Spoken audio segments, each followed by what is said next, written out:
껌딱지 같은 아이 때문에 화장실조차 제대로 못 가시는 부모님들 많이 계시죠? 아이들의 건강한 발달을 위해서는 부모님과의 상호작용도 물론 중요하지만 아이 혼자 놀이에 몰입하는 경험도 필요합니다. 오늘은 초보 부모님들께서 보내주신 질문을 통해 껌딱지 같은 우리 아이를 혼자 잘 노는 아이로 만드는 법을 알아보겠습니다.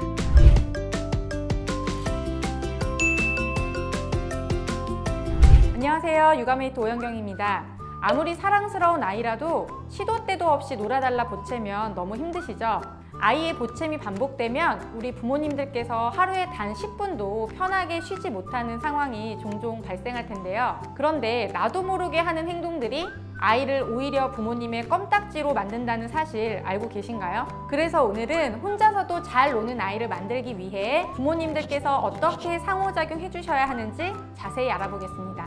아이에게 혼자 놀아 라고 말하고 집안일을 하려고 하면 자꾸 우는데 어떻게 해야 할까요? 아이가 혼자 놀기를 원하신다면 오히려 혼자 놀아 라는 말을 멈추셔야 합니다. 아이들이 혼자 못 노는 이유 중 하나가 바로 불안함이기 때문인데요. 아이들은 혼자 놀아 라는 말을 들으면 지금까지 우리 부모님들이 얼마나 재밌게 놀아주었는지 잊고 부모님이 나를 떼놓으려고 하는구나 하는 오해를 하게 됩니다.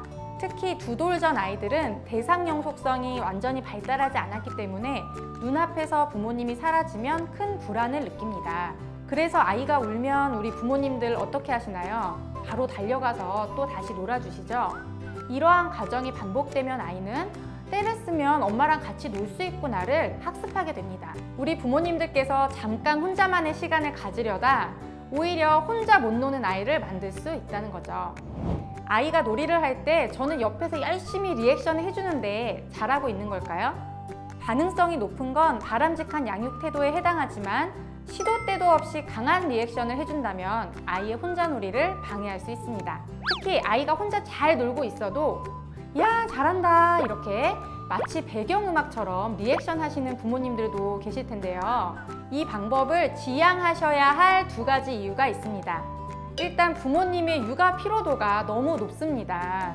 리액션을 하는 것도 여간 힘든 일이 아니거든요. 그리고 이런 리액션이 익숙해진 아이들은 반응이 없는 상황을 견디기 어려워합니다. 혼자놀이 할 때도 심지어 TV를 볼 때도 리액션할 부모님을 필요로 할 거예요. 장기적으로 봤을 때는 가정에서뿐 아니라 선생님과 친구들의 반응에도 민감해져서 반응이 없으면 의기소침하고 예민하게 행동할 수도 있습니다. 혼자 놀아라고 방치하는 것도 피해야 하고 과도한 리액션을 계속 보여주는 것도 지양해야 한다면 도대체 어떻게 행동하는 것이 좋을까요?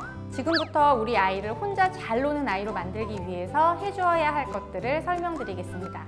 첫 번째, 적극적인 놀이와 소극적인 놀이 분리하기.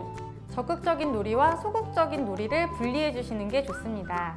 적극적인 놀이는 부모님과 눈을 맞추고 소통하는 놀이이고 소극적인 놀이는 아이 혼자 노는 거예요. 그림 그리기를 예를 들면 적극적인 놀이는 엄마랑 대화하면서 함께 그리는 거, 소극적인 놀이는 아이가 주도적으로 그림을 그리고 엄마는 그것을 보며 반응해 주는 것으로 나눌 수 있겠죠. 평소 아이가 부모님과 함께 하길 원하는 놀이는 적극적 놀이로, 짧은 시간이라도 주도적으로 혼자 즐기는 놀이가 있다면 소극적 놀이로 분류합니다. 그 다음 적극적 놀이 시간에는 평소처럼 놀아주시되 소극적 놀이 시간에는 잔잔하게 고개를 끄덕이거나 미소를 짓는 리액션을 해주세요. 혼자 놀아 라고 말하기보단 웃는 얼굴로 그래? 이야 그랬구나 이런 식으로 소극적으로 반응을 해주시는 겁니다. 아이가 놀이를 주도적으로 이끌어갈 때에는 한 번씩 에너지 넘치는 반응을 해주시면서 아이가 스스로 뿌듯함을 느끼도록 만들어 주셔야 합니다. 2번째, 시야 안에서 소극적인 놀이 함께하기. 아이의 혼자 놀이 연습을 위해서는 혼자 놀 때도 부모님이 함께 한다는 믿음을 주어야 합니다. 처음부터 아이가 혼자 놀도록 두는 것이 아니라 서서히 혼자 놀이에 적응하도록 도움을 주셔야 합니다. 처음에는 혼자 놀이를 할 때 가까이에서 소극적인 반응을 해주세요. 아이가 안정감을 느낀 상태에서 놀이에 몰입하게 도와주는 건데요. 이러한 과정을 통해 혼자 하는 놀이의 즐거움을 느끼면 점점 아이와의 거리를 넓혀 나갑니다. 예를 들어 아이가 거실 매트에서 그림을 그릴 때 항상 엄마가 옆에서 반응해 주었다면 다음에는 아이는 거실 매트, 엄마는 소파, 그 다음 아이는 거실 매트, 엄마는 소파에서 식탁까지 왔다 갔다 이런 식으로 변화를 주는 건데요.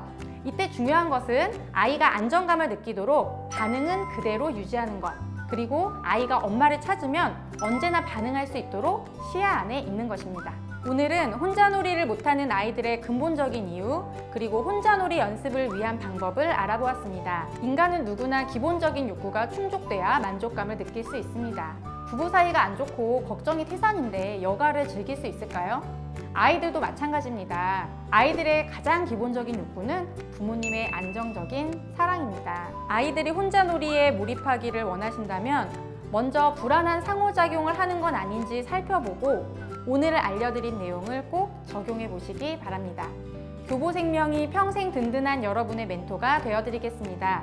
궁금한 점이 있다면 언제든 댓글로 남겨주세요.